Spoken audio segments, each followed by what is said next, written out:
Olá, amigos. Terça-feira, 21 de fevereiro, chegamos aí na leitura 511 do Guia do Estudo da Palavra, né?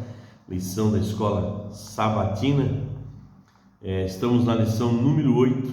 O título do trimestre é Administradores Fiéis à Espera do Mestre, né? A administração das nossas finanças, a administração da nossa casa, né? E assim por diante. E o título de hoje é Os anos de labor e os filhos. Deus pretendia que os seres humanos trabalhassem. Os anos de trabalho geralmente duram cerca de 40 anos. Para muitas pessoas, esse é o tempo em que as crianças estão sendo criadas e educadas, e quando a casa e outras grandes aquisições são feitas. Esse pode ser um período muito intenso financeiramente e é uma época muito dedicada, ou seja, delicada, né, de muita dedicação, porque a família está aprendendo a trabalhar em conjunto e seus membros estão criando laços duradouros. O estresse financeiro pode destruir a união nesse momento e com frequência faz. Frequentemente casais brigam, discutem e buscam a separação por desequilíbrio financeiro. São muito mais estáveis famílias em que ambas as partes têm um compromisso cristão e estão dispostas a seguir princípios bíblicos. Então a tempestade pode vir, mas se ambos estiverem ligados em Cristo, superam junto e vencem juntos. A questão de hoje é a questão número 4, leitura de 1 Timóteo capítulo 5, verso 8, Provérbios 14, verso 23 e Colossenses capítulo 3, versos 23 e versos 24.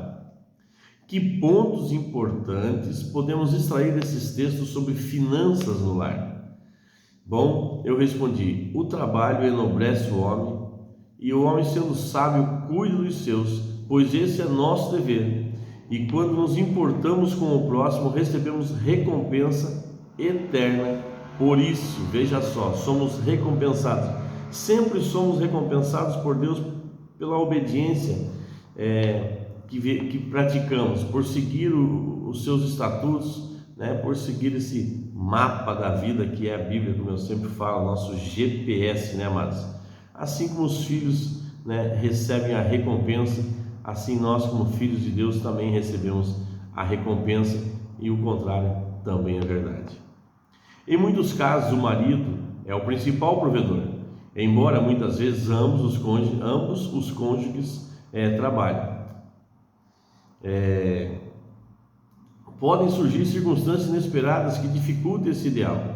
Podem surgir doenças que infelizmente têm assolado muitas famílias, crises econômicas, entre outras. As pessoas precisam então se ajustar de acordo com a situação. Os filhos que nascem nesse tempo são chamados de herança do Senhor, segundo Salmo 127, verso 3. Devemos lembrar que os filhos trazem aos pais uma responsabilidade incrível. E que responsabilidade, né, amados? O objetivo dos cristãos é treinar seus filhos para que se tornem independentes e preparados para a vida que está por vir, né? Aqui estão 3 pontos que podem ajudar os pais. Primeiro, ofereça um ambiente cristão. É de suma importância, não é religiosidade. Eu peço perdão, mas é uma questão de inteligência.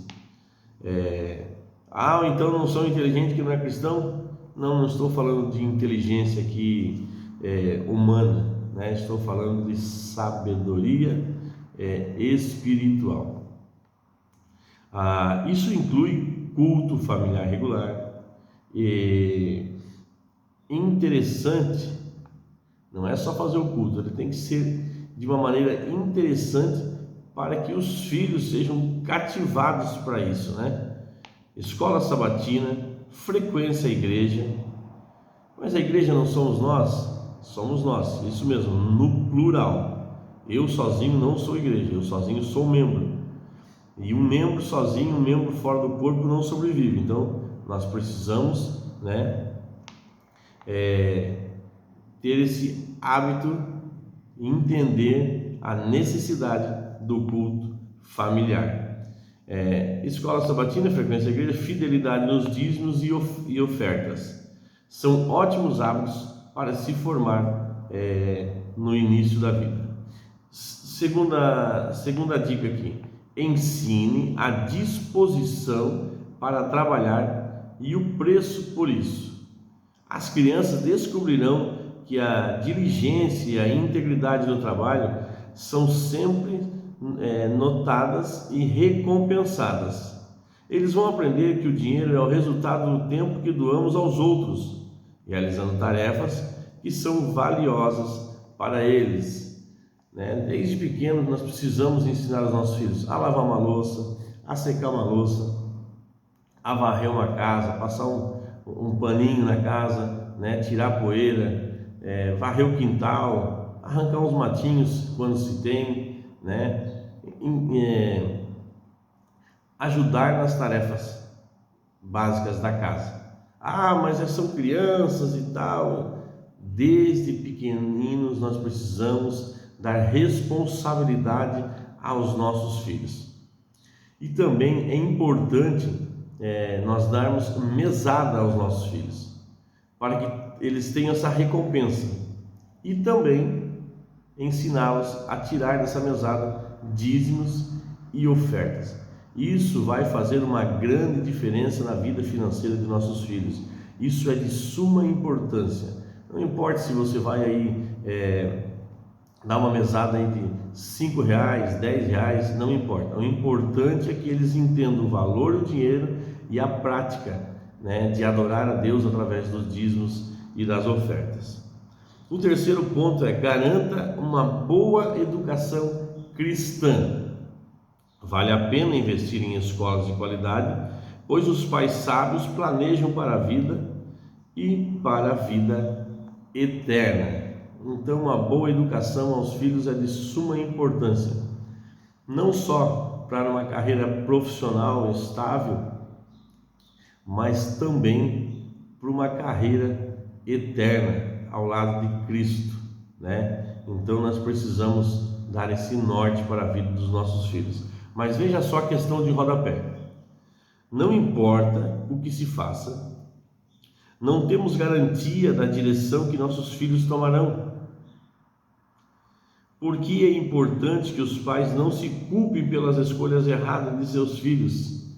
Veja só, não importa se você vai dar boa escola, se você vai fazer culto familiar, se você vai ensiná-los à igreja, né, dizimar, ofertar.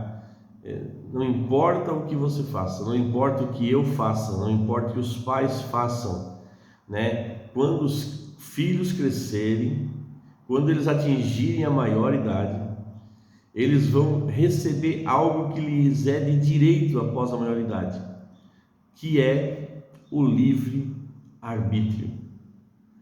Esse momento é um momento assim que eu posso dizer terrível aos pais, porque os filhos têm o seu DNA, né, ligado ao DNA de Cristo, porque foi isso que nós instruímos. Mas muitos filhos, quando chegam na maioridade, se afastam de Cristo. Então nós precisamos ser modelos de cristãos dentro de casa.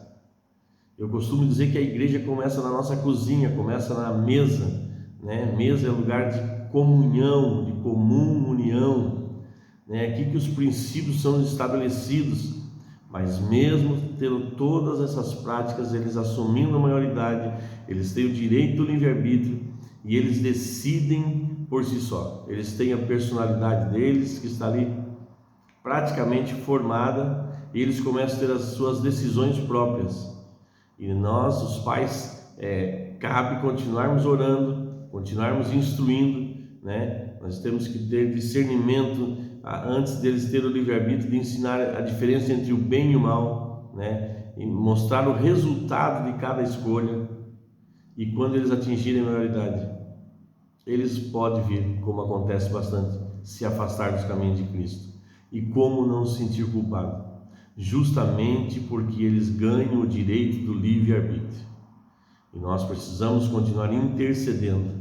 A palavra foi plantada nos seus corações, e oxalá que o meu filho e o seu filho não saia, ou então, se saiu, que retorne o mais rápido possível. Mas nós não podemos nos sentir culpados. A salvação é individual. Ninguém quer que nenhum filho se afaste, Nenhum cristão quer que o filho se afaste do caminho de Cristo, mas isso pode vir a acontecer. Que nós vamos sofrer com isso, que os pais sofrem com isso é inevitável. Mas não se sentir culpado. Se você fez bem a tarefa de casa, se você fez bem o dever de casa como pai, como mãe, você não tem que se culpar. Você não precisa se culpar. E eu que não fiz a tarefa bem, hein, irmão Deus? Eu sei que eu fui negligente em muitas coisas, não fiz muito dessas práticas que o irmão citou aí. Não se culpe também. Dobre o seu joelho, se curve diante de Cristo, peça perdão por esse período e recomece. A sua oração é de suma importância agora para a vida do seu filho. Não desista, não se afaste de Cristo. Nós, como seres humanos, ao começo de algumas ou de muitas dificuldades, ou da intensidade elevada das dificuldades, nós acabamos nos retraindo e acabamos nos afastando de Cristo, quando que é justamente o contrário. Mas é tendência do ser humano, as dificuldades vêm e a gente se retrai. Não se culpe por isso também, Não se culpe por isso também. Então, se aproxime de Cristo ainda mais, em conjunto, em família, em comunidade, tá bom, amados? Uma ótima lição hoje, ótimas dicas para nós, Então, não se culpe, entregue-se ainda mais a Cristo, entregue-se ainda mais às obras do Senhor, do Criador. E quando nós temos o cuidado de cuidar da obra de Deus, Deus tem o cuidado de cuidar dos nossos filhos. Haja visto que salmos aqui que nós lemos, 127, verso 3, são heranças do Senhor. Amém, amados? Vamos orar? Amado Deus e Pai, obrigado pela Tua palavra, Senhor, que é tão rica, Senhor, e tão eficaz nas nossas vidas.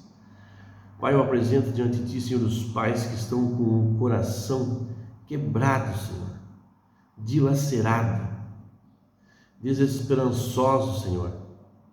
Eu coloco o coração desses pais agora nas Tuas mãos, pedindo a intervenção do Teu Espírito Santo.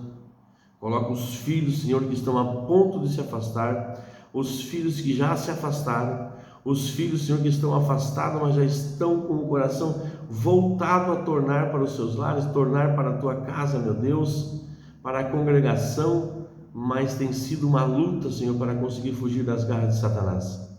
Que o Teu Espírito Santo, Senhor, nesse dia, Pai, possa movê-los em direção a Ti, para que o Teu nome seja glorificado, para que as famílias sejam restauradas, casamentos, Senhor, que estão quebrados, que estão destruídos aos olhos humanos, Senhor, que é impossível a reconciliação, a Ti não é, Senhor, Tu és o Deus do impossível, e eu peço, Senhor, a intervenção do Teu Espírito Santo no nome de Jesus, Pai.